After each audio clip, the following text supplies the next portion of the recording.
This is the Ron Flatter Racing Pod via Horse Racing Nation, a weekly digest for horse fans and horse players with guests from around the racing world. Now, from Louisville, Kentucky, here's Ron Flatter. It's not the hardcore handicappers, although one of them is aboard. We kind of spread the wealth around to invite a few folks for this Kentucky Derby mock draft for 2025. Now in Las Vegas, as we are recording on Thursday, February 6th, a scant 3 months minus 3 days from Kentucky Derby 151, the co-favorites are Barnes and Citizen Bull, both by Into Mischief, both trained by Bob Baffert. 10-1. Would you take 10-1 at this point, 3 months out? That's a good question. We'll introduce our participants in this mock draft as I first tell you about the rules therein. I mean, if you're watching on YouTube, you can see who they are. If you're listening, I've already introduced them in the preamble. Let me go over the rules of engagement here. I hope it's not too complicated, but since I wrote them, complications are bound to creep in. It's basically working like this. Our first round draft order will be determined by lot as it happens. Subsequent order will serpentine 1 through 7 in round 1, 7 through 1 in round 2, etc. Trade windows will open at the end of each round. Ron, what? Trade windows? Listen, Jimmy Butler may be unhappy at Golden State by the time this is done. The draft will be timed, so it's going to last 45 to 60 minutes. Because, look, we all have stuff to do. Bet on races that are coming up sooner than the Kentucky Derby. Points will come from 3 sources. Points per dollar on net returns on mythical $100 futures bets at Caesars Sportsbook, Nevada. For a win, 1 point per dollar. Second place gets 40%. Third, 20%. 1 point per dollar for mutual returns on an imaginary $100 win play show bet on race day. What that basically means is if your horse wins the Derby, you're winning this thing. If no one does, then some other things come into play, like race placings, and we'll grade them on a 200 all the way down to 1 point basis for 1 through 20. So, for example, Mystic Dan was 90-1 at Caesars a year ago. If you drafted him, you would have gotten 9,000 points for the futures win and 2977 for the across the board and another 200 for winning. Yeah, 12,000 points. You're winning the pool. But let's say you had Forever Young and Catching Freedom as your other picks, third and fourth. You would have gotten 179 for the show return, 50 for coming in third, 40 for coming in fourth, 269 points. If nobody won the Derby, had the winning horse, that might make the difference. And by the way, any prize will be determined by me, the host, who is a renowned cheapskate. All right. Now, we have a wheel, a sophisticated wheel from wheelofnames.com that's going to determine the order that we're going to be drafting in today. So let's give this wheel a first spin, sort the names of our 7 participants first, and hit the button and see who's going to be drafting first in the first round of the Kentucky Derby draft. And spun right past Ed DeRosa and came to one of the brightest handicappers that we have seen here. In fact, Kaitlin Free from Churchill Downs, also host this time of year on the Turfway Park telecasts. Did you not have a very prescient idea of how the Derby was going to go last year? I did, and I don't expect that to ever happen again. So I think it happened. It was a one-time thing. So I mean, I hope it's not a one-time thing, but might be. All right. Well, with that in mind, you have the first pick in the first round of the 2025 Kentucky Derby draft. And who are you taking? Not somebody that is very high in the draft or the odds at the moment. I'm going to take River Thames as my top choice here. Before anybody grabs him, which I'm not sure anybody would right away, but I think he's like 55-1 at the moment.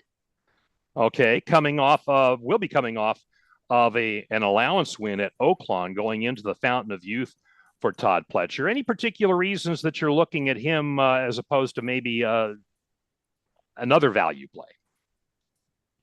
He's just been really impressive in his 2 starts that he's had so far. He overcame some adversity in that most recent start, and to me just reminds me a lot of those textbook type of horses that Todd Pletcher sends to the Derby. They don't always win, Sometimes they do, but a lot of times they run really, really well. So I'm confident that this horse's ability is going to be able to get him at least into the race. The distance is not going to be an issue. So I like him quite a bit.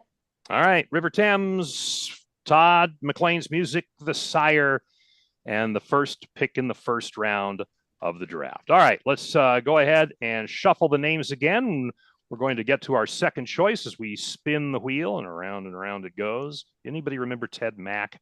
Round and round she goes. Where she stops at the former NFL quarterback who is the only one among us who has a Super Bowl ring. And since we're recording ahead of the Super Bowl, if you're watching, anything we say about it, we're either going to look smart or dumb. And my money on looking smart is with the former Tampa Bay Buccaneers quarterback who has that ring from 2002. And that would be Shaun King, who knows his way around playing the horses. Hello, Shaun. Hello. And as you get older, you hold on to the little things. Because Jaden Daniels and the Washington Commanders did not cover, I'm still the only rookie quarterback in the history of the NFL whose team made the NFC title game and covered the spread. Cash those tickets, folks. Would you have been allowed to say that while you were a player? I didn't even know what a spread was back in 2000. I never heard of it. Okay, so here's what I decided to do. I do think that buried underneath Churchill Downs, there's some kind of horse racing god, GAWD, that has decided that Bob Baffert will never win another Kentucky Derby because of the issue he had with Churchill Downs. I'm going to throw out all of Baffert's horses. Of course, Citizen Bull, 60 points. He's atop the list. You know he's in the gate if he's healthy. I'm going to stay kind of in that same realm. And one of the things Baffert's always done is won the Los Alamitos Futurity. But this year it was won by a horse called Journalism, who's actually bred to get the Kentucky Derby distance. So I'm going to go Journalism as the second pick of the draft. And I'm grateful I did that because Chip is shaking his head like that's the horse that he wanted. So take that, Chip. That was also going to be my pick. Oh, wow. Journalism 25-1 at Caesars as we were speaking, looking like he's going to go in the San Felipe next to Santa Anita, having come off that Los Alamitos Futurity victory for Michael McCarthy. Curlin is the sire with this horse who actually on January 1st was the favorite to win the Kentucky Derby. I think the last time the January 1st favorite won the Kentucky Derby was Street Sense. So it's been a little while there, Shaun. Just saying. All right. Wasn't American Pharoah? American Pharoah was not. Remember, American Pharoah was injured and missed the Breeders' Cup, and so was not the. In fact, he had a stablemate who was the favorite, Dortmund. Yeah, Dortmund. Interesting. Named after the soccer club. Also a low sal. All right, so let's make sure I take Shaun's name out of the mix here, and as we do that, we'll be pick again if you want. You'll get to pick again at the back of the second round. We're doing a serpentine style, as we mentioned before. Let's shuffle the names once again. We've got 1, 2, 3, 4, 5 left in the mix, and we spin the wheel again.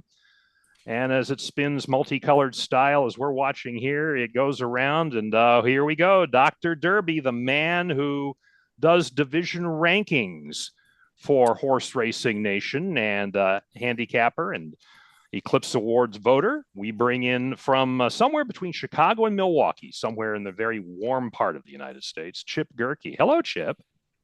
Hey, Ron. Well, they stole my thunder with those first two horses, River Thames, and Journalism. Journalism would have been my top choice, so that kind of sucks. And I'm going to go with the horse here that I like the way he's looked so far. I'm slightly concerned about his distance limitations, but I'm going to go ahead with Burnham Square. I loved his last race, and I think he's going to move forward off of that in his next start. He may even win his next start, but I am concerned about the 10 furlongs. But he's done nothing wrong, really. So I'm going to go with him right now because I know he's probably going to be snapped up pretty soon. So I'm going to go ahead and take Burnham Square. He's coming off of the win in the Holy Bull, the gelding by Liam's Map, trained by the Australian native Ian Wilkes, is looking at going into the Fountain of Youth. So Kaitlin's horse, River Thames, or Thames, however they're going to say it. If it's London style, it's Thames. If it's Connecticut style, it's Thames. Burnham Square, whatever style, looks like he's going to square off against that particular horse in the Fountain of Youth. Okay, so 3 down, 4 to go, and let's see who we have left here. We've got Alicia, Richie, Sara, and Ed. Let's do a little shuffling of the deck here and give the wheel a spin. It comes up as the award-winning writer turned publicist, works now for Ocala Breeding Sales from here in Kentucky, Alicia Hughes. Hello, Alicia. How is it going? Thank you for having me. Well, I'm eager to hear who you have for this 4th spot in the first round of our Kentucky Derby draft. Who do you like? Well, I said I was also on that journalism bandwagon, but since and I'm a little surprised that this one is still available. I am going to go with East Avenue for my pick. I thought he was obviously super impressive in his first 2 starts, taking the Breeders' Futurity at Keeneland. His Breeders' Cup race was kind of a bit of a disaster with the way he got just a terrible start there. We kind of lost all chance. Godolphin has just been. Not that this is breaking news, but they have just been firing, especially with their young horses. They seem to be loaded. And just selfishly, I love Brendan Walsh as a horseman, and I would absolutely love to see him get a Derby on his resume. So he's got the breeding, like I said, he's got those high class connections behind him. So I'm taking East Avenue. Yeah, he answered the questions about 2 turns emphatically in his Breeders' Futurity win, but then, as you said, had the problems at the start at Del Mar in the Breeders' Cup. By Medaglia d'Oro, finished 9th in that Breeders' Cup Juvenile. Looking at the Risen Star next week, or this coming week, depending on whether you're watching or listening, at Fairgrounds for his next start. 20-1 at Circa, or at Caesars. Boy, there was a Freudian slip. Circa not in the business of Derby futures anymore, so you're not going to find them anywhere closer to this mock draft than my slip of the tongue just now. 3 to go, and we have Richie, Sara, and Ed. So let's shuffle the names once again and give it a spin. Sort of like not wanting to get the 1 in the Kentucky Derby as far as the 1 hole. Here's the author of Fair Odds, who is a stalwart at Horse Racing Nation. In fact, he'll be covering the Risen Star next week down at Fairgrounds, and that would be Ed DeRosa. So, Ed, I know you've always got a unique way of looking at things. Is that a polite way of putting it? That's polite. This is Okay. probably a square pick, though, admittedly. Okay. And had I gone 4th, I would have been live to see my pick. So Alicia zapped me there. But I had 2 horses on my radar, slightly preferred East Avenue, but I am getting the other one of the 2. I'm going to take Chancer McPatrick back on the work tab. Looks like going to follow a similar path as maybe not quite similar in race, but schedule-wise, Sierra Leone for trainer Chad Brown. McKinsey, they're fine stretching out. The dam side's even better for a route. So certainly not concerned about the 10 furlongs. And we're in the time of year where I need to see progress. So happy he's back on the work tab. Happy he has a target. Doesn't need to do too much to be in the gate, which you want with the first round pick. So Chancer McPatrick for me. And like you said, got back on the work tab and back on the futures board at Caesars. They actually took him off the board while he was still live in the Kentucky Derby future wager during the last pool in Pool 3. They put him back once it became apparent that it wasn't just a lot of trainer talk from Chad Brown, that it was hope that he would be back. Indeed, him getting back on the work tab, coming off the 6th place finish in the Breeders' Cup Juvenile. And then they found that minor flake, I guess it was, in an ankle, right? I think I have that right. And 22-1 right now. He's really come down. I'm forgiving his setbacks in December and January, but would certainly be discouraged by any more at this point. Yes, I think, we're kind of at that point, aren't we? So here we go. It's between Sara and Richie to get this next pick. Remember, the one who does not come up will get to pick 2 in a row. So we'll shuffle the names, all 2 of them, hit the button and see what we come up with here.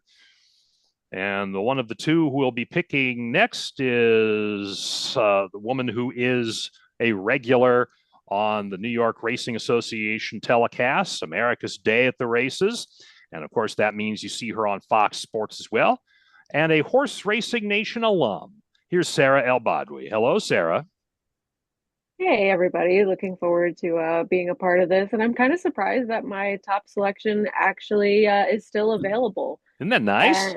I know, it's great. I am going with Sandman for Mark Cassie, one of the shorter prices in the future odds right now, who had a world of trouble in his last start at Oaklawn, broke slow, had a major stumble, and still managed to get second. I think that he's one that's going to be peaking at the right time and shouldn't have any distance limitations moving forward.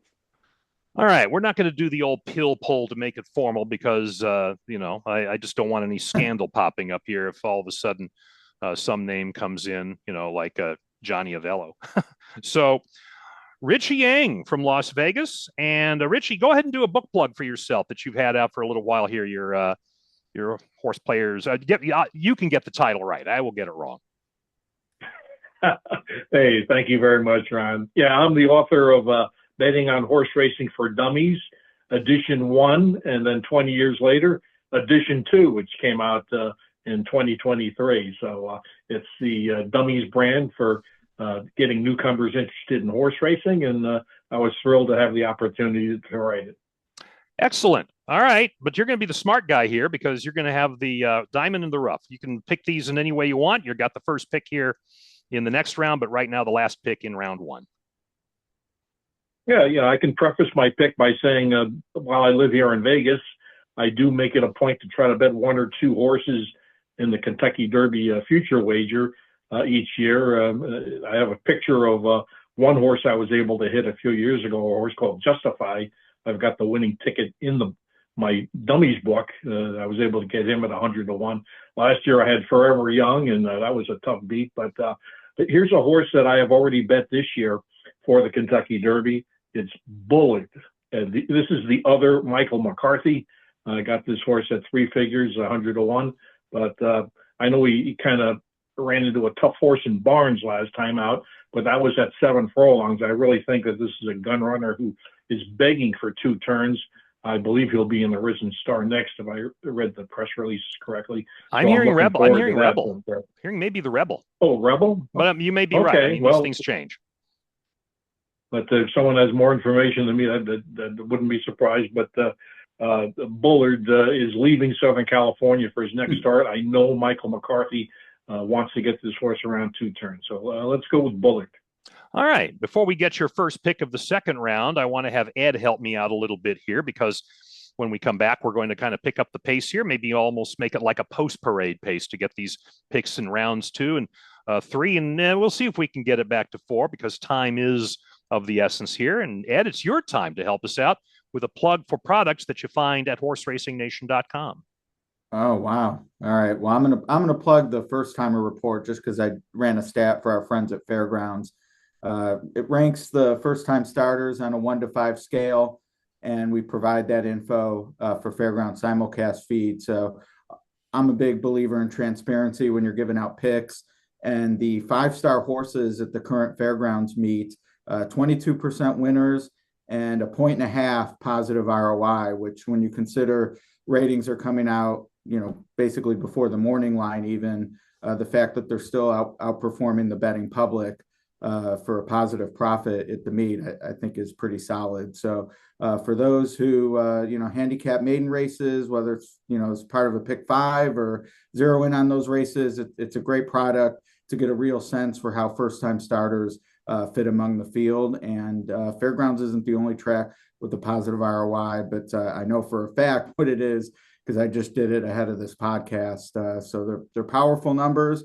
And for those wondering, the 1-star horses have just won 3% of the time. So not only do you get the benefit of knowing who's meant to run well, but those 1-stars, it's not even worth the all button on. Who to include, who to toss. That's what it's all about. First-time power ratings. Find them when you go to picks.horseracingnation.com. That's picks, P-I-C-K-S, picks.horseracingnation.com. This is the Kentucky Derby mock draft for 2025 on the Ron Flatter Racing Pod. We've got a big panel if you're watching on YouTube. And by the way, if you're listening during the weekend when Sam F. Davis was running, we recorded ahead of that. And if you're listening and want to see this as of Monday on YouTube, it'll be up there. And if you're on YouTube watching and you'd rather not crash your car while taking in all this information, find the Ron Flatter Racing Pod at where you do find your racing pods or other pods. And I know there's other pods out there, Pete Fornatel's not doing this, though. He's not doing this today. All right, let's get to round 2. Among the horses not taken, Barnes and Citizen Bull, the co-favorites at 10-1. Disco Time, 18-1 for Brad Cox, and also 18-1 Sovereignty. They're the top 4 picks still left in the pool based on the odds at Caesars Sportsbook Nevada. Richie, we'll pick up with you again. We'll serpentine it back. You got the first pick in the second round. Who do you have to follow up Bullard?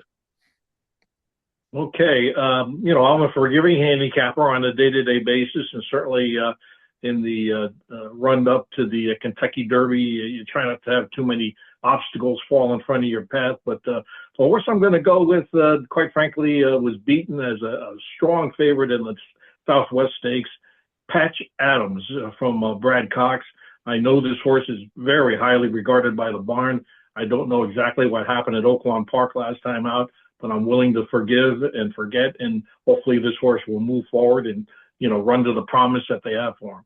Patch Adams is my pick. Okay, to be determined where he'll go next for Brad Cox, the Into Mischief colt, 4th in the Southwest. Sara Elbadwi with the 9th pick overall, 2nd in the second. Who do you have to go along with Sandman?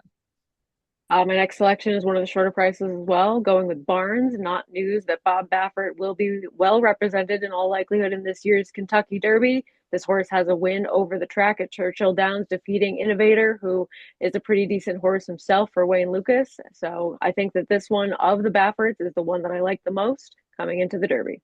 10-1 co-favorite at Caesars Sportsbook, and was the individual favorite at 6-1 in the most recent Kentucky Derby future wager. In the San Vicente, a winner last out. Next up, the Rebel or the San Felipe for his first 2-turn try. Ed DeRosa, your first round pick was Chancellor McPatrick. Who is yours in the second round? Well, I'm going to take the champ. He's in the gate. He has the points. His running style and what we've seen so far gives me no indication that there would be a type of clunker that they would not go on with it. I wouldn't say shocked, but I don't think it's a guarantee he'll be undefeated as a 3-year-old going to the Derby. But I've seen enough of the talent, and the numbers are strong enough that even at the short price, knowing we got a horse that's staying sound, hitting his targets, and certainly in the gate points-wise already, Citizen Bull for me. And we'll go in the San Felipe next, so it could be squaring off against Barnes, although one really wonders if that's the case. But at some point, hey, listen, Baffert's got to run them against each other at some point because he's going to run out of races. 10-1 right now at Caesars. Alicia Hughes, you took East Avenue first. Who are you taking next? I'm going to take a swing with my second round pick here, just especially in case time gets us so we don't get to get the third round.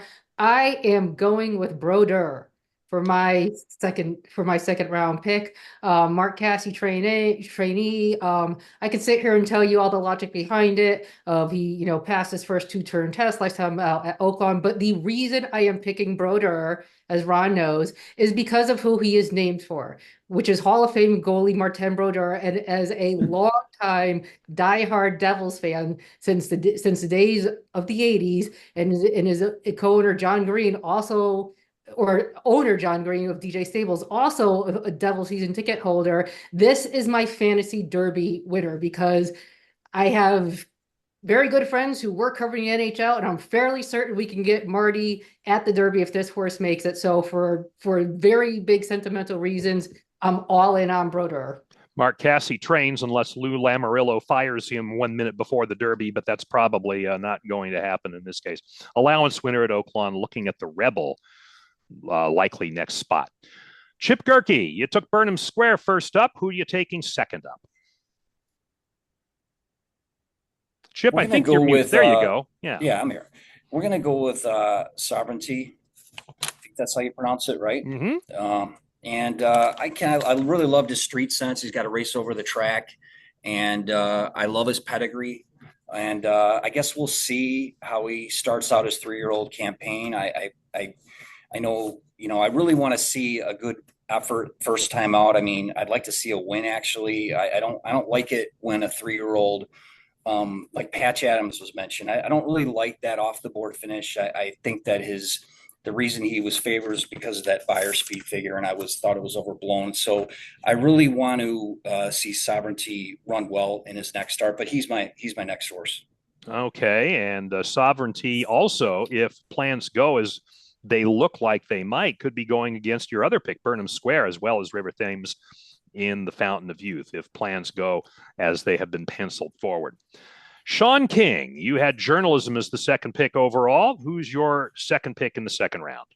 Congratulations, Chip. You got me back.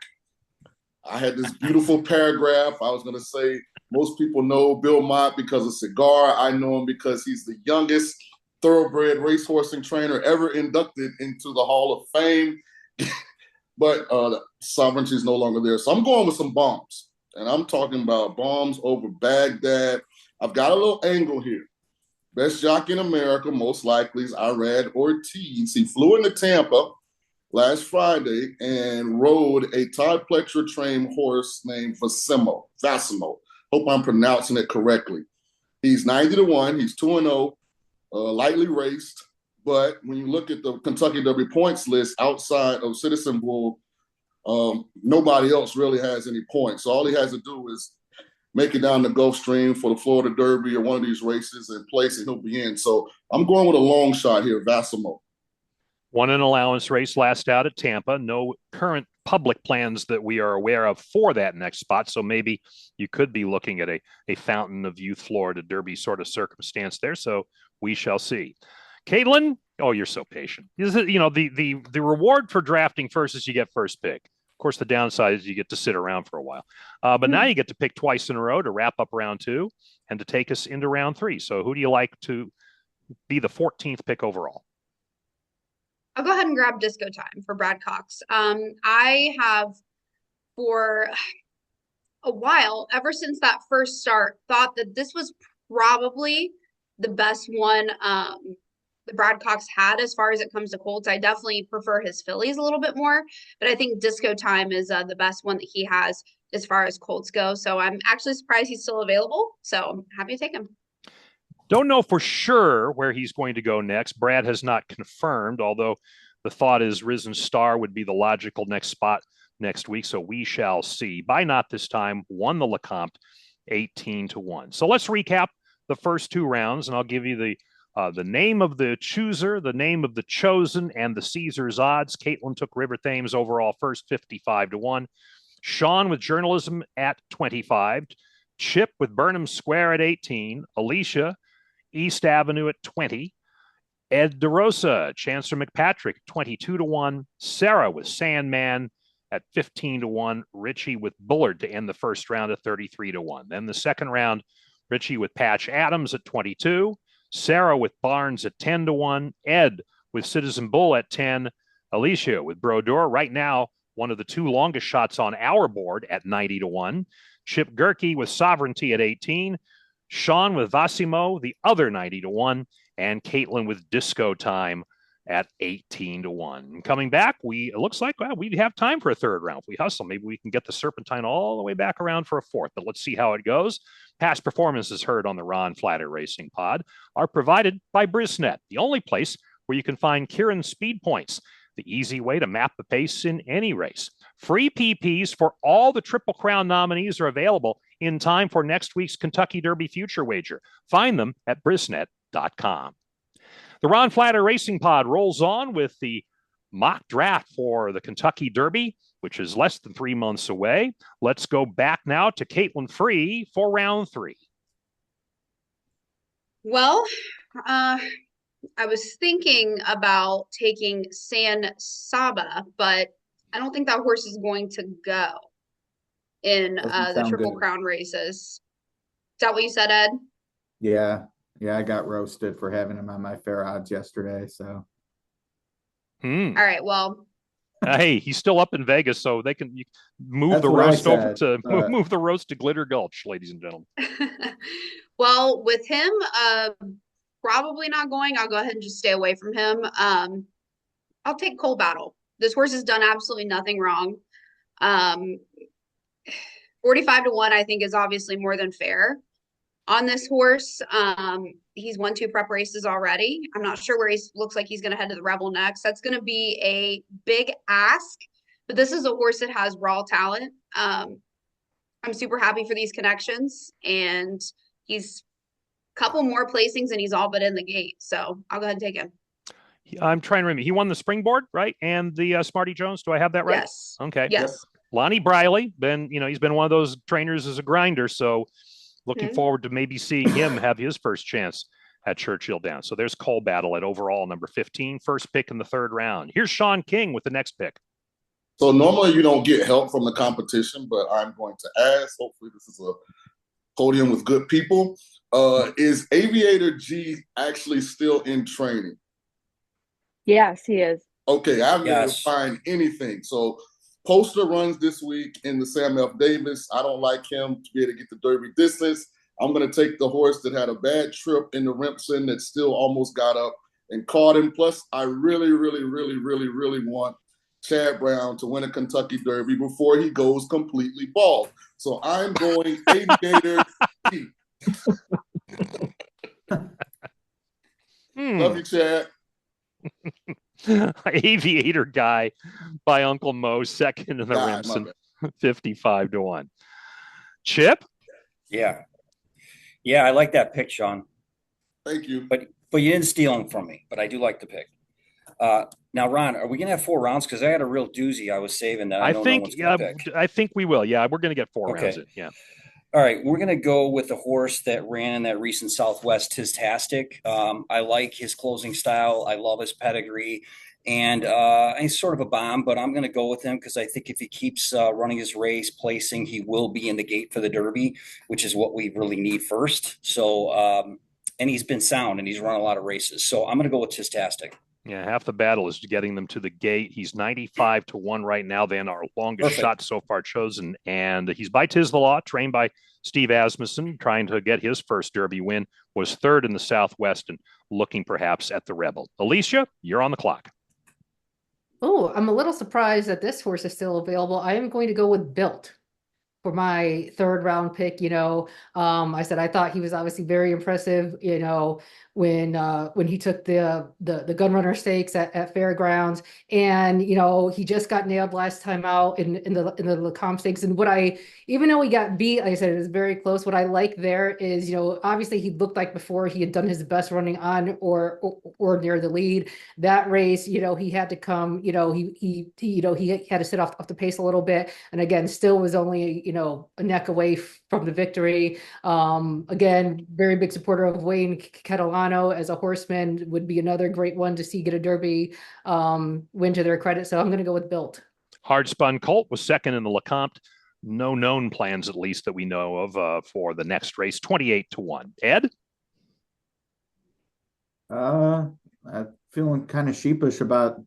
I think mine are the shortest prices. Maybe Sarah, depending on who she takes next. But I want him in the gate, and we know that Bob maybe doesn't have multiple in the gate, but we do know that when one goes down, he's quick to go to the next and put all his efforts in getting them there. And Rodriguez is second, and the Lewis is good enough for me to think this horse will continue to go on. Really like Authentic is a classic type sire, so checks that box. And who knows what the plan was in the Lewis. I mean, that was Chad Brown-esque in a Saratoga turf race. I'm sure there were plans of what each rider was supposed to do, and I don't think we saw the best of Rodriguez that day, and maybe we'll see the best of him in 3 months. Yeah, second in his stakes debut in the Bob Lewis. So Rodriguez 22-1. Sarah? Time for prices for me. I'm going to go to Sand Devil, the New York bred that's only made 2 starts. Will be running again very soon. No Derby preps on the horizon yet for Linda Rice, but I think this horse has a world of talent, and I think they're waiting for one of the higher point preps so that they don't have to run multiple times prior to the Derby. So if he gets in, he'll be a big price. By Violence, 90-1 off that allowance win at Aqueduct. Anybody ever been to Page, Arizona, by the way, on Lake Powell? Anybody? Richie, you'd be the closest. No.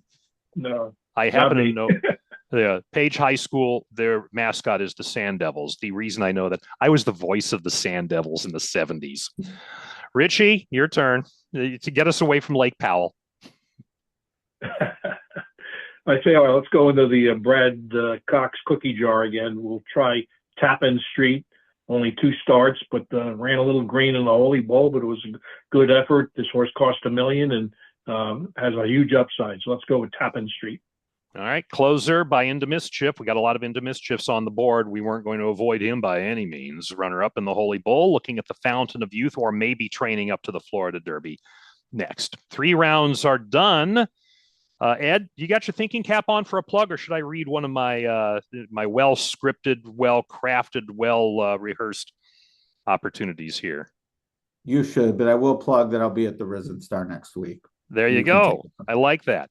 Hey, Mike Shuddy's on next week if you're listening to the podcast. And if you're not, then you can check it out when you do listen to it next week. If you're just diving into serious handicapping, this is a deal for a proven system for successful ROI. It's the Super Screener from Horse Racing Nation.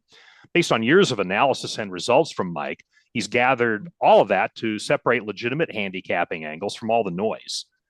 And it shows you what's important and especially what's not. He exposes bad favorites and shines a light on value plays. And he gives you confidence in who to use and who to toss. Some of the live long shots revealed by the Super Screener can help you boost your payoffs up to 10%. So you create smarter tickets when you use it. And right now, we have a special package that takes you from now through the Kentucky Derby. Go to picks.horseracingnation.com. Click the upper left. It says Super Screener package, and that takes you through the Kentucky Derby. That's the Super Screener only at Picks, P-I-C-K-S, picks.horseracingnation.com. We'll recap the picks at the end, but let's get in a 4th round here while we still have a chance. And so let's see if we can hustle through those. We got 21 horses down. The shortest prices left. There's 3 Bafferts that are still there. Gaming, well, San Saba's probably not going to go, as we heard. So really 2, Gaming and Getaway Car. And then it goes on from there. And Richie, you get to go on from here. Let's take a horse who has run a couple of good races at Churchill Downs, including winning the Iroquois. Jonathan's Way for Phil Bauer. All right, Jonathan's Way. I'm scrolling down here on my list. Do you see what his Las Vegas odds are?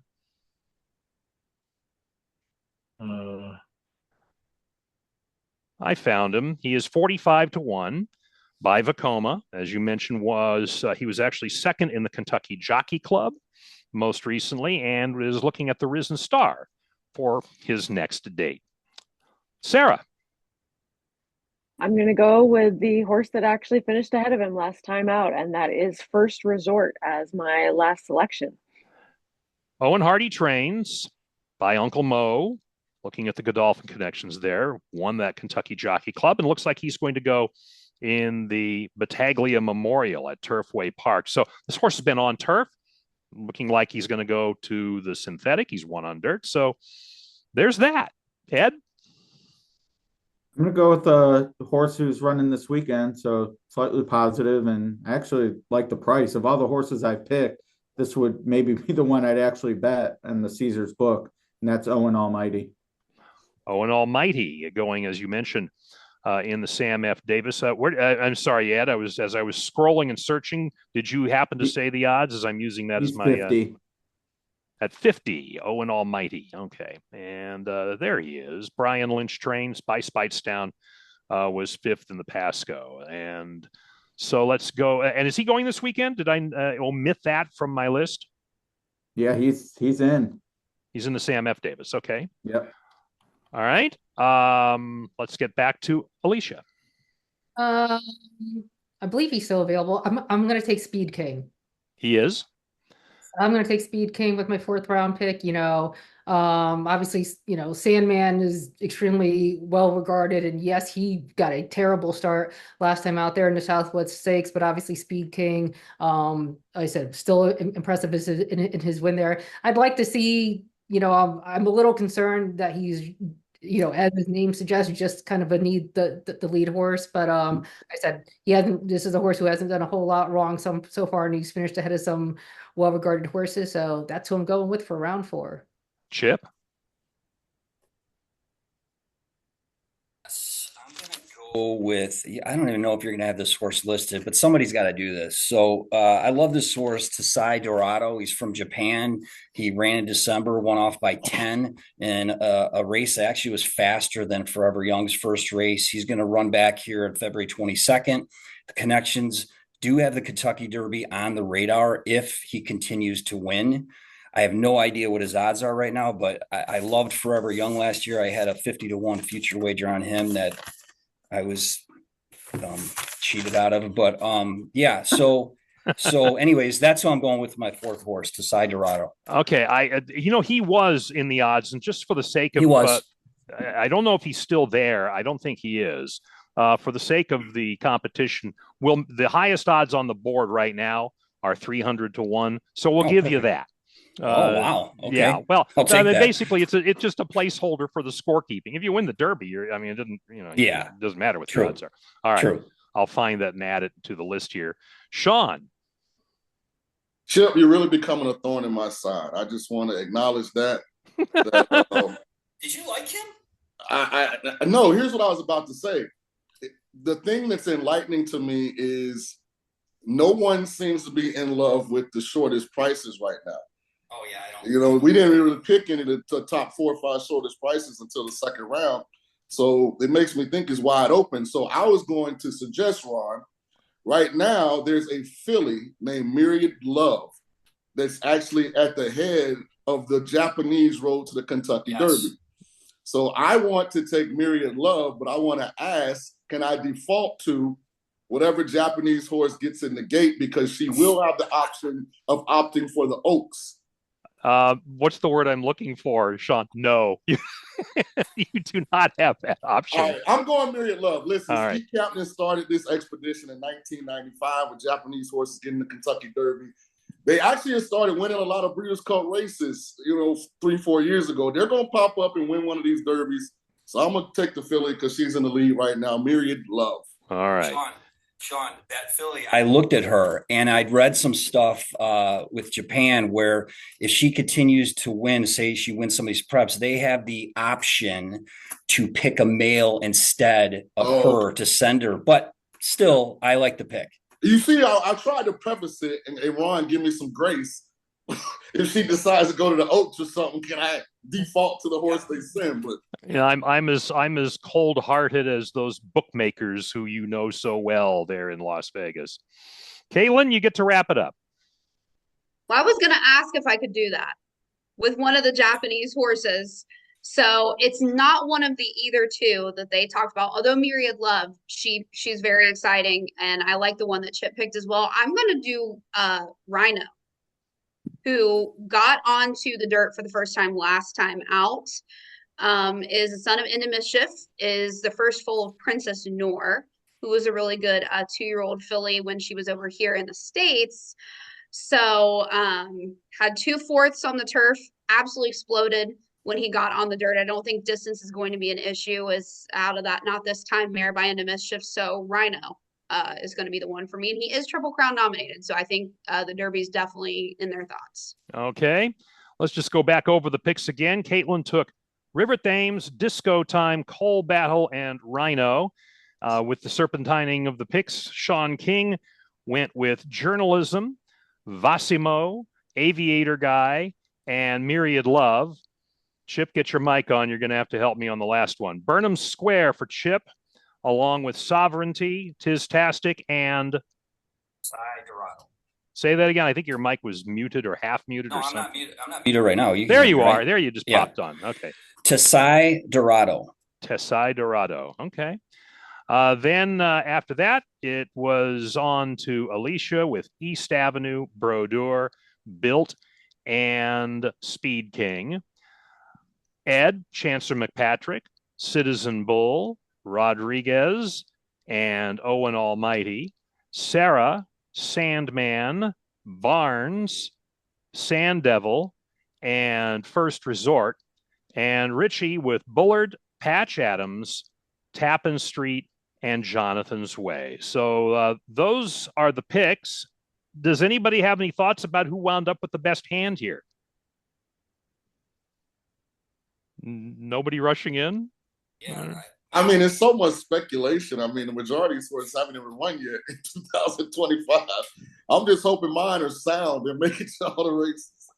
That's the half of it, isn't it? I mean, just get to the gate. I mean, look, this is why Our boss at Horse Racing Nation, Mark Midland, loves to bet the all others in the early pools and put a bunch up there so that you can hedge against it later with a limited number of horses, so that, let's say you get 15 in the gate off of all others, you're only having to bet 5 others to make sure that you guarantee yourself the winner. So I get that. Getting to the gate is very big. Quick word. Yeah, go ahead. Ron, I would suggest there should be a medal if just any of us can get all 4 horses into the starting gate at the Derby. That itself would be a feat. Hey, Richie, as I mentioned, I am the biggest cheapskate here, and you could add 100 people, and I'd still be the biggest cheapskate. But I'll see what kind of medal I can come up with. Okay, if that actually happens, or I'll just get out of town and take the money with me. To all of you, a quick word from each of you, and then I have something I want you to hang on for, if you could, at the very end. Chip, anything quick to plug? On stolen horses. That's about it. But no, division rankings, Horse Racing Nation. We go over the rankings every week, and it's very opinionated with the comments and whatnot. Great fan interaction. I think it's just a good read every week. I go over these divisions in great detail, all the races every week. All right, Richie? Well, betting on horse racing for dummies, second edition. If anybody out there has a newcomer who wants to get involved in our great sport, it's a great introductory Bible to get them to read through and get started in horse racing. Shaun? May everyone win their head bobs this weekend. Good thoughts from Shaun King. Alicia Hughes?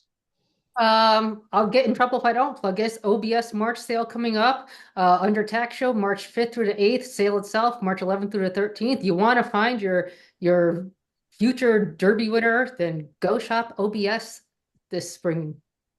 Kaitlin Free?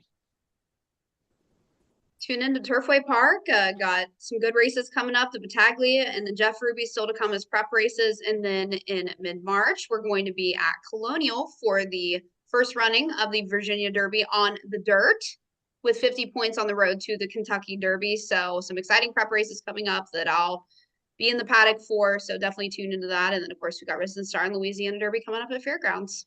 Kaitlin at Turfway, always there with the good picks and a bonfire to stay warm. Sara Elbadwi? For the road to through the Kentucky Derby, through Hot Springs, through Tampa, as well as New York. You can tune into America's Day at the races, every day of racing that we have at Aqueduct, and eventually heading into further this summer, and talking horses as well. I'm on every Saturday, occasionally more. Ed DeRosa, Horse Racing Nation. EJXT2 on X, and we're looking forward to being at both the Risen Star and the Virginia Derby. Great Derby prep races and some great areas that really support racing. So looking forward to a great Derby trail. All right. Very good. Thanks so much for being part of this Kentucky Derby mock draft here on the Ron Flatter Racing Pod from Horse Racing Nation. This has been the Ron Flatter Racing Pod. Hear new episodes every Friday morning and pop-ups before big races. Subscribe wherever you download your favorite podcasts. That's where you'll also find episodes that you might have missed. For more, log on to horseracingnation.com.